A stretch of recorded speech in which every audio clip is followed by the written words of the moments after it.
we're talking about Gen Zs and life. That's the very first time it dawned on me, like, I'm about facing life. Oh, I wish I had someone I could talk to. You're doing both. You're growing older. But you see, in order for you to not just grow, you must have definite metrics by which you measure your life by. It is easy to measure growth when you are achieving goals. So it's not like success is easier for others. You don't know their story. Comparison is not the way to go. You don't know their story. All the hardship are trainings.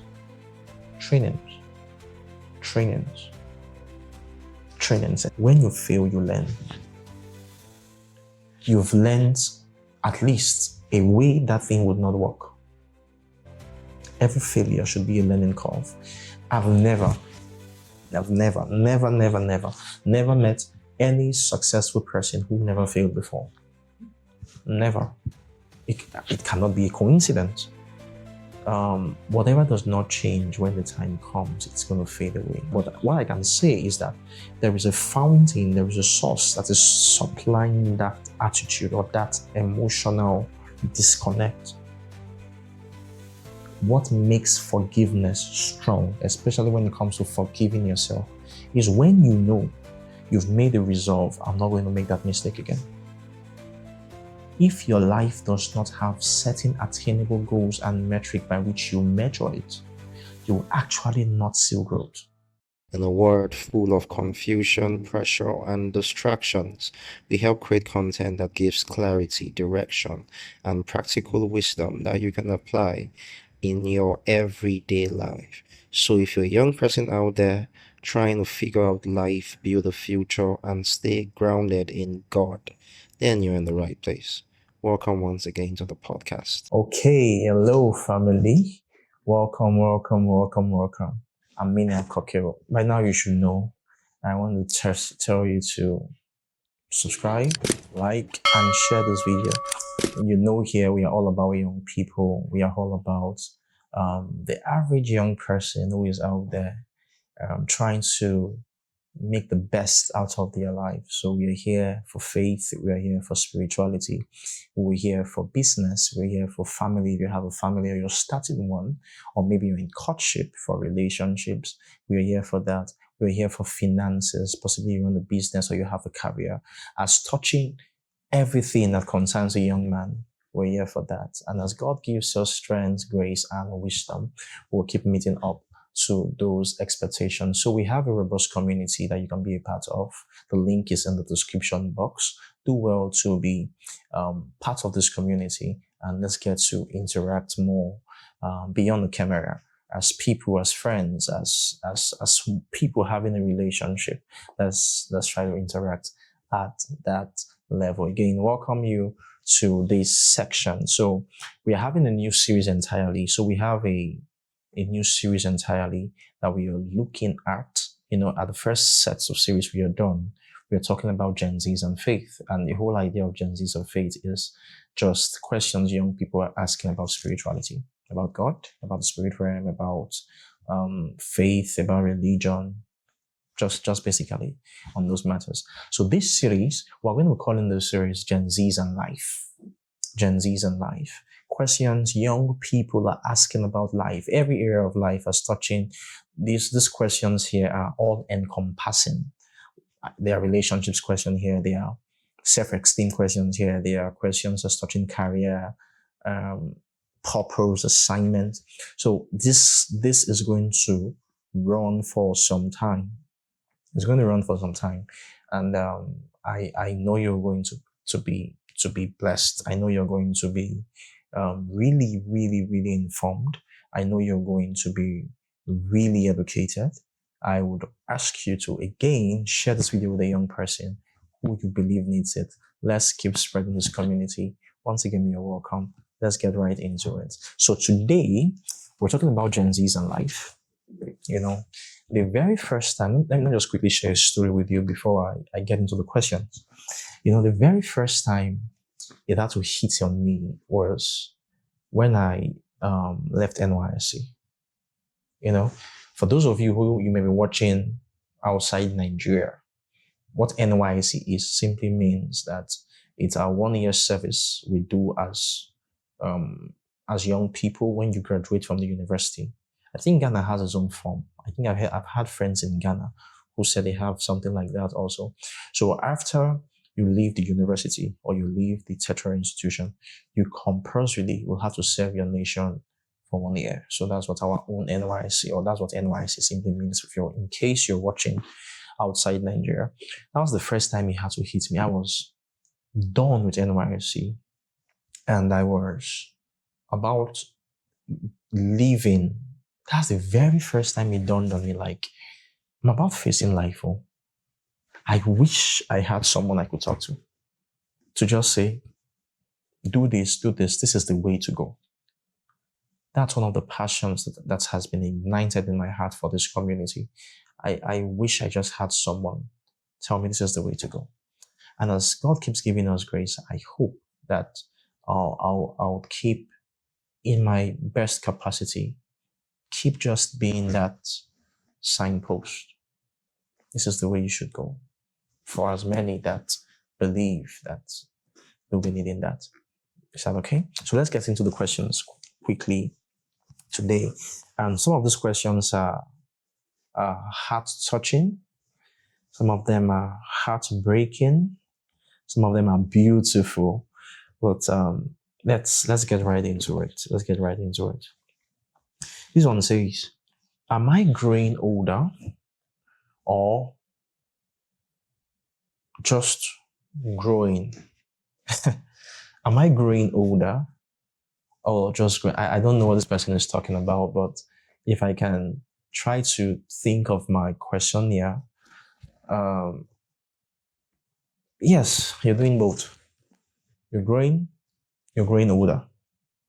But I can see that where this person is asking from is from the place of, I know I'm growing older, but I can't find definite things I'm growing into. I don't have definite metrics by which I am measuring my life, even though I'm growing. I can guess or imagine that's what the person is asking from. Yes, you're growing older. Yes, you're growing. But you see, in order for you to not just grow, you must have definite metrics by which you measure your life by. So that you know that if in the next 5 years has been added to my life or my age, maybe I used to be 20, then I become 25, there are definite metrics I am growing with. Don't worry, time is going to come. We're going to talk about life strategies for young people.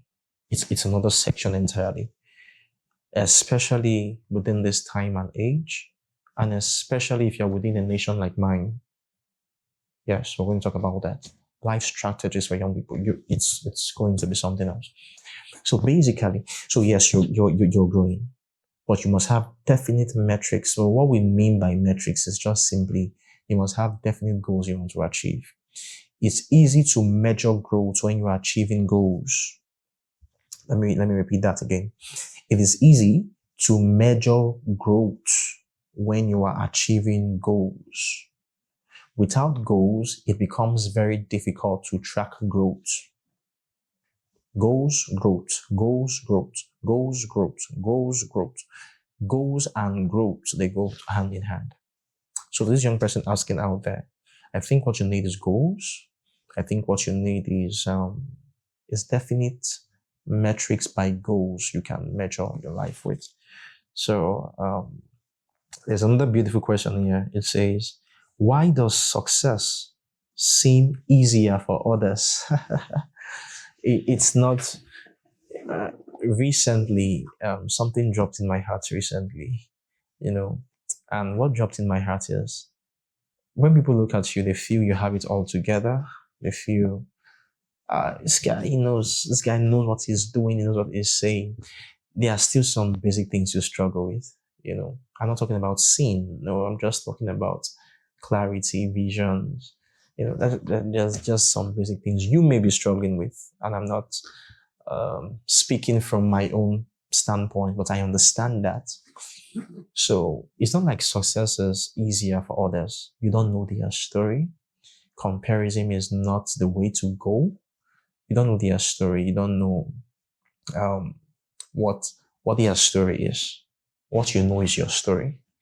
I used to be like that. I used to think like that. At some point, I always felt God always dealt with me by giving me the half cup. My cup was never full. I have to struggle for everything. I have to do everything myself. I now realize that many times. Now listen carefully. I now realize that many times that is the training God gives to people who He intends. He has written a destiny about their life to be leaders. It's going to be hard. The harder your life, I strongly believe, the more weight God has placed on it that it has to carry. Possibly you're not seeing it from that angle. All the hardship are trainings,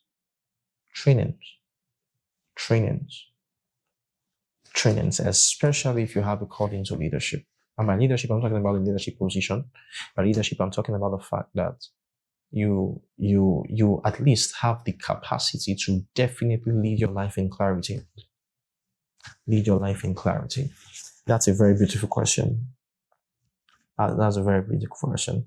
There's another one here that says, how do I deal with failure without losing confidence? How do I deal with failure without losing confidence? It's easy. See it as a learning curve. Because if you know the roots of failure or the discipleship and teaching of failure has been in our educational system. In the educational system, for example, when you fail, you repeat. When you fail, you go back. When you fail, you are mocked. When you fail, especially those of us when we were in primary school, they will draw a circle with a big ear for you. When you fail, those kind of things, they happen. But you see, life is not so. Many of us, we carry that mindset into life. Life is not necessarily that way. In the reality of life, when you fail, you learn. You've learned at least a way that thing would not work. Every failure should be a learning curve. Where the challenge is that at the back of our minds, because of the discipleship of our schooling system, there is something on the back of our minds that defines failure against the reality of life called failure. Now, in the reality of life called failure, you see, failure is not an endpoint, it's a learning curve. I've never met any successful person who never failed before. Never. It cannot be a coincidence. It can definitely not be a coincidence. Failure is a learning curve. That's how you deal with failure without losing confidence. Is that okay? This one says, I am afraid to change or afraid of staying. Am I afraid? Sorry. Am I afraid to change or am I afraid of staying the same?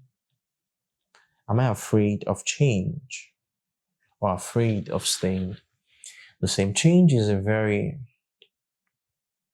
complex thing. The average person loves their comfort zone, and your comfort zone may be something that you're used to, a place you're used to, a process you're used to, things you're used to. That can be your comfort zone.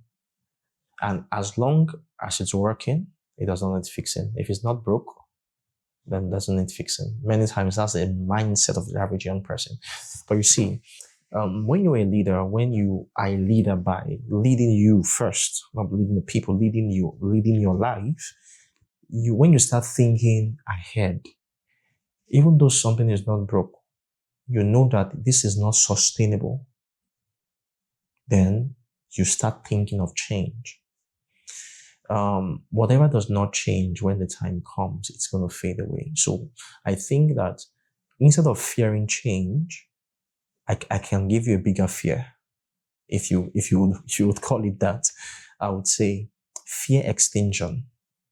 Extinction is a greater fear you should have than change. The depth of change, the foundation of change will be discomfort. After a while, it's going to be comfortable again. But by extinction, there is no recovery. And if time calls for change, if life calls for change and you do not change, you will be exited. That's a beautiful question. Why do I feel lonely even when surrounded by people? You see why I said some of the questions are heart-wrecking, heart-touching, exciting, and all of the above. It says, why do I feel lonely even when surrounded by people? I think to a large extent, I don't want to spend so much time here, but to a large extent, if you're feeling lonely in the midst of people, it is deeper than, you see why we need a community. You see, I have to speak to this person face to face. This 2 minutes of answering this question would not deal with this issue, but let me try. You see, but it's a deeper issue that has to do with a lot of things that we'll have to start troubleshooting for. Is it brokenness? Is it fear? Is it trauma? Is it all kinds of things we'll have to troubleshoot for?